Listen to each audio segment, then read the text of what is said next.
호사유피 인사유명이라는 말이 있습니다. 이 말은 호랑이는 죽어서 가죽을 남기고 사람은 죽어서 이름을 남긴다는 그런 격언입니다. 오늘 본문에서 우리는 명예로운 이름을 남긴 한 여인의 이야기를 볼 수 있습니다. 그 여인은 다비다라고 불리었던 여인입니다. 본문에서 그녀는 평생토록 선행과 구제하며 신앙생활을 했던 여인이라고 소개하고 있습니다. 그래서 그녀의 평생에 자신을 희생하고 헌신하는 모습을 통해서 함께 거주하며 살던 사람들에게 잔잔한 감동을 주었습니다. 그런 그녀가 갑자기 죽게 되었습니다. 그녀의 갑작스러운 죽음이 욥바에서 함께했던 그 사람들에게 주변 사람들의 마음을 울리고 그리고 슬프게 만드는 일이 되었습니다. 그들에게 다비다라고 불리우던 그 여인은 어떤 인생을 살았으며 또 어떤 인물이기에 모두가 그렇게 안타까워하고 그녀가 다시 살아나기를 그렇게 원하고 또 원했을까요? 죽었어도 잊을 수 없는 사람, 그 사람이 바로 다비다였습니다. 여러분도 이런 인생을 살고 싶지 않으십니까? 여러분도 이런 그리스도인이 되고 싶지 않으십니까? 이름도 없이 빚도 없이 그렇게 평생 동안을 일평생을 구제와 선행의 일에 힘쓰고 그리고 헌신하다가 하나님 앞에 돌아간 이 여인의 이야기를 통해서 우리 또한도 큰 은혜를 나누시기를 바랍니다. 그녀가 어떤 삶을 살았는지 오늘 본문은 단 한 문장으로 요약할 수 있습니다. 오늘 말씀 36절 중반절입니다. 제가 읽어드리겠습니다. 그 이름을 번역하면 도르가라, 선행과 구제하는 일이 심히 많더니. 아멘. 그녀는 선행과 구제에 힘쓰는 삶을 살았습니다.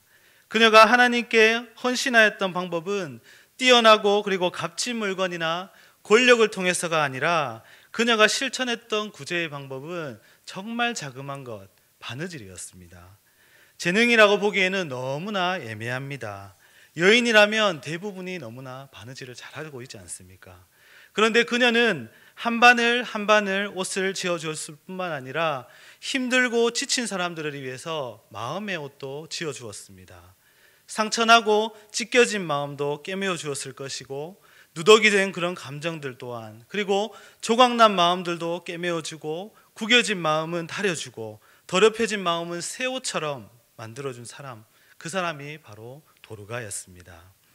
그래서 주변에 함께 있던 사람들이 그녀가 좀 더 그들의 곁에 남아있기를 간절히 원했던 것입니다. 또한 그녀의 이름은 다비다라고 합니다. 이 다비다의 이름을 히브리어로 번역하면 도르가인데 아프리카의 초식 동물의 영양을 말합니다. 이 영양은 아름다운 자태를 가지고 있는 유순한 동물입니다. 그러므로 도르가라는 이 이름은 아프리카의 영양처럼 아름답고 유순한 사람이라는 의미를 가지고 있습니다. 그리고 실제로 도르가는 모든 면에서 매우 아름답고 순전한 사람이었습니다. 우리 오늘 함께 찬양하신 연합 여전도회처럼 말입니다. 문자 그대로 비둘기같이 순결하고 흠이 없고 순전한 사람이었습니다.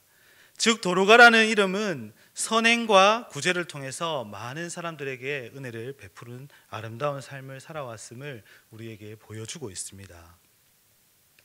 우리도 이 이름처럼, 이 이름이 주는 의미처럼 인격적으로 영적으로도 아름답고 순전한 신앙인이 되기를 원하며 또 하나님을 믿고 착하고 작은 것에서부터 그대로 봉사하고 헌신하며 살아야 할 줄로 믿습니다.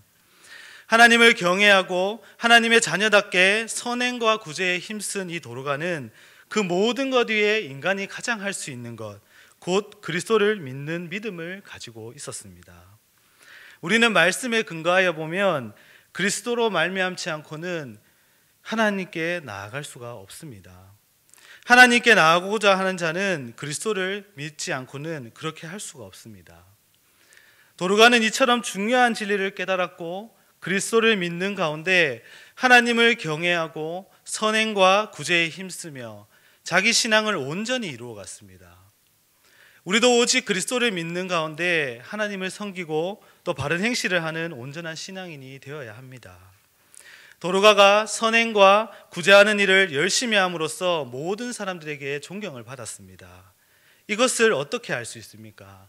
오늘 말씀 36절 상반절입니다. 우리 함께 보겠습니다. 요바에 다비다라 하는 여제자가 있으니 그 이름을 번역하면 도르가라. 아멘. 요바에 다비다라 하는 여제자가 있으니 그 이름을 번역하면 도르가라.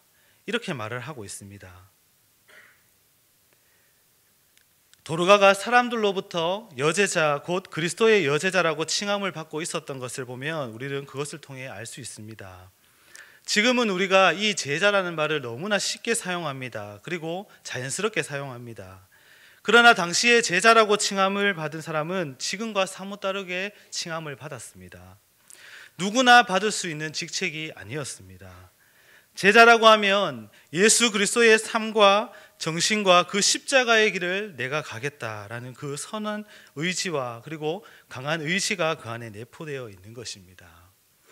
이런 마음가짐으로 예수 그리스도를 매일매일 전했던 것입니다. 그녀가 말과 입술로만 복음을 증거한 것이 아닙니다. 사랑과 행함, 곧 선행과 구제로 예수 그리스도의 가르침을 실천하며 살아갔습니다. 그녀가 행한 선행과 구제는 두 가지 특징이 있습니다. 첫째는 성경을 통해 보면 그녀의 선행과 구제는 일시적인 것이 아니었습니다. 그녀는 평생을 통해 항상 한결같이 지속적으로 선행하는 일을 했었습니다. 둘째는 그녀의 선행과 구제는 아주 특별한 재능을 요하는 것이 아니었습니다. 오늘 말씀 39절을 보면 도르가는 생전에 그녀로부터 도움을 받았던 그 여인들이 등장합니다. 그 여인들이 베드로에게 보여주었던 것이 도르가가 생전에 만들어 주었던 겉옷과 속옷이었습니다. 다비다가 사용한 재능은 아주 특별한 것이 아니라 바로 바느질한 그런 재능이었습니다. 여인이라면 대부분 할 수 있는 그런 일들이었습니다. 아주 평범하고 일상적인 일이었습니다. 도르가는 누구나 마음만 먹으면 할 수 있는 이 재능을 통하여서 선행과 구제를 베풀었습니다. 그녀는 작은 일에 충성했던 여인이었습니다. 그리고 이것으로 그녀는 영향력 있는 믿음을 소유할 수 있었던 것입니다. 또한 그녀의 믿음은 살았을 뿐만이 아니라 죽었어도 영향력으로 남는 그런 믿음이 되었습니다. 비록 작은 재능이지만 도르가가 항상 선행과 구제를 행한 동기가 무엇입니까? 그것은 구약의 말씀과 예수님의 가르침과 그리고 신약의 교회가 그토록 강조했던 제자들의 말에 그리고 가르침에 대한 순종이었습니다. 말씀과 가르침에 대한 철저한 순종이었습니다. 왜냐하면 그녀의 선행과 구제는 사랑과 공동체 그리고 하나님으로부터 인정을 받았기 때문입니다. 도르가는 예수님의 가르침과 사도들의 가르침에 따르는 여제자였고 크리스천이었습니다. 예수님의 가르침 가운데 한 가지 핵심이 무엇입니까? 내 이웃을 내 몸과 같이 사랑하라는 것이었습니다. 초대교회의 가장 큰 사역은 성도들이 서로 나눔으로 서로의 필요를 채워주는 그런 사역이었습니다. 사도들의 가르침 가운데 빼놓지 않는 것이 약한 자와 그리고 고아와 그리고 가난한 자와 가부를 돌아보는 것이었습니다. 도르가는 이처럼 그리스도를 따랐던 여제자로서 말씀과 그리고 가르침에 충실하고 또 성실했던 그런 여인이었습니다. 이 순종이 그녀로 하여금 평범한 재능을 통해서 선행과 구제를 지속적으로 할 수 있었던 그런 이유가 되었습니다. 이와 같은 그녀의 믿음은 영향력으로 나타났습니다. 여러분은 세상에서 존경을 받고 계십니까? 그리스도의 제자로 불리기에 부끄러움이 없으십니까? 지난번 담임 목사님께서 설교 시간에 이런 말씀을 하신 적이 있습니다. 교회는 이 사회에서 지나칠 정도로 친절해야 하고 지나칠 정도로 사랑해 주어야 하고 지나칠 정도로 봉사와 베푸는 일을 할 때 우리의 생각으로는 손해보는 것 같아도 바로 하나님이 교회를 통하여 일하시고 또 교회가 교회다움을 회복한다는 그런 말씀이 기억이 납니다. 우리 교회에는 7교회의 남성교회와 또 12기관의 여전도회가 있습니다. 그런데 남성교회 회원들보다 여전도회 회원들이 워낙 많이 있습니다. 여자분들이 진짜 많이 계십니다. 그런데 그냥 숫자만 많은 것이 아니라 우리 교회에서 곳곳에서 이름도 없이 빛도 없이 섬기는 분들이 너무 많이 계십니다. 교회에서뿐만이 아니라 집으로 돌아가면 자식들도 길러야 하고 개인적으로도 해야 할 일이 너무나 많이 있는데 굳이 교회를 저렇게 열심히 해야 하나 생각이 들 정도로 곳곳에서 너무 잘하고 열심히 하고 계십니다. 여러분, 우리 교회가 날을 거듭할수록 성장할 수 있는 이유가 무엇이겠습니까? 제가 2년 동안 우리 교회를 섬기면서 새롭게 등록한 그런 새가족분들에게 항상 듣는 말이 있습니다. 첫째가 무엇이냐 하면, 목사님 말씀이 너무 좋습니다. 목소리가 너무 작은 것 같습니다. 네, 별로 동의를 하지 않는 것 같습니다. 네, 목사님 말씀이 너무 좋습니다입니다. 그리고 두 번째가 따뜻한 교회, 그리고 친절한 교회, 사랑이 많은 교회라고 말씀하십니다. 바로 곳곳에서 여러분들이 지나칠 정도로 친절하고 지나칠 정도로 사랑해주고 또 지나칠 정도로 봉사와 베풀기를 한 결과이지 않겠습니까? 이것이 저와 여러분의 자부심이 될 수 있기를 바랍니다. 이것이 우리 교회의 자랑거리가 될 수 있기를 바랍니다. 저와 여러분이 세상 속의 그리스도인으로 존경받고 명예를 얻는 것이 곧 하나님께 영광을 올려드리는 가장 큰 영광입니다.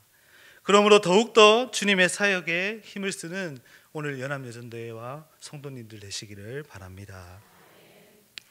당시 초대교회 사도들은 성령이 충만하여 그들에게 부여된 그런 사명을 잘 감당했습니다. 그래서 그들은 예루살렘에서 뿐만이 아니라 루다와 욥바 그리고 가이사랴 지방을 두루 다니면서 복음을 전했습니다. 베드로 또한 초대교회의 사도 중 한 사람입니다. 그래서 베드로가 가는 곳마다 성령 충만의 역사가 나타났습니다. 그런 예수님의 수제자였던 베드로가 가까운 루다에 이르렀다는 소식을 함께 있던 사람이 들었습니다. 이 소식을 듣고 사람을 속히 보내어 베드로를 모셔오도록 간청했습니다. 그들은 베드로가 오면 도르가를 반드시 살려낼 수 있을 것이라는 그 한 가닥의 소망을 가지고 그를 불러오도록 보내었습니다. 부름을 받고 베드로가 도착하자 죽은 도르가 곁에 있던 과부들이 자신들이 입고 있었던 그런 속옷과 겉옷을 다 내어 보이며 슬피 울고 있었습니다. 39절 중반절을 보시면 모든 과부가 베드로의 곁에 서서 울며 속옷과 겉옷을 다 내어 보이며 라고 이렇게 합니다. 이 과부들은 아마도 의지할 데 없었던 그런 가난한 과부들로 많은 도움을 받는 사람들일 것입니다. 이들은 도르가의 죽음을 애통해하며 그곳에 도착한 베드로에게 그녀가 생전 베푼 구제와 그리고 헌신의 모습을 그대로 증거해 주었습니다. 도르가의 선행을 증거하기 위해서 여자로서는 참 부끄러운 일이지만 그 부끄러움을 무릅쓰고 자기의 겉옷뿐만이 아니라 속옷까지 내어 보였던 것입니다. 여러분, 겉옷을 나누어 주는 사람은 있지만 여러분 주위에 속옷을 나누어 주는 사람이 있습니까? 거의 없을 것입니다. 겉옷은 보이지만 우리 눈에 속옷은 보이지 않습니다. 사람들은 남의 눈에 드러나는 그런 봉사를 즐깁니다. 상대를 위해서가 아니라 자기 자신을 위해서 구제하는 사람이 많습니다. 그러나 도르가는 전혀 남이 알 수 없는 그런 속옷까지 나누어주는 보이지 않는 봉사를 했는 것입니다. 그뿐 아니라 일반적으로 사람들은 자신이 입던 옷이 낡아지게 되면 그리고 작아지게 되면 이제 사람들에게 물려줍니다. 엄격히 말하면 그것은 사랑이라고 하기보다는 처분에 가까운 것입니다. 그러나 도르가는 자신이 못 입게 된 옷을 헌옷 또한도 나누어 주지 않았습니다. 그는 자신이 남을 위해서 직접 만든 겉옷과 속옷, 새 옷을 나누어 주었습니다. 따라서 여인들이 베드로에게 보여준 속옷과 겉옷은 다비다가 살아생전 얼마나 아름다운 삶을 살았었는지 보여주는 증표입니다. 그렇게 여인들은 죽은 도르가의 시신 앞에 술 피우는 것이 너무나 당연한 일이었습니다. 그것은 도르가가 그들에게 베푼 그런 사랑의 결과였습니다. 헌신적으로 사랑을 베푸는 사람은 그 사랑을 반드시 받게 되어 있습니다. 물론 사랑을 받기를 목적으로 하여 구제하여서는 안 될 것입니다. 오직 하늘의 상급을 소망하며 실천해야 할 것입니다. 그러나 순수한 마음으로 선행과 구제에 힘쓸수록 그 은혜를 입은 사람들로부터 사랑을 받는 것은 당연한 것이라 할 수 있습니다. 이와 같이 선행과 구제에 힘쓰셔서 사람들로부터 귀한 사랑의 복을 받아 누리시기를 바랍니다. 또한 도르가의 선행과 구제는 베드로를 감동시켰습니다.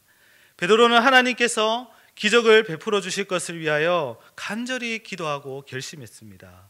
그래서 모든 사람을 뿌리치고 달려왔습니다. 사람들의 방해를 받지 않고 오직 하나님을 의지하여서 하나님의 능력으로 도르가를 살리기 위해서였습니다. 베드로의 기도에는 그녀를 살리기 위한 그런 간절함이 포함되어 있었습니다. 그 당시 일방적으로 기도는 서서 손을 대고 기도드리는 것이었습니다. 그런데 베드로는 그녀를 위해서 기도하면서 무릎을 꿇었습니다.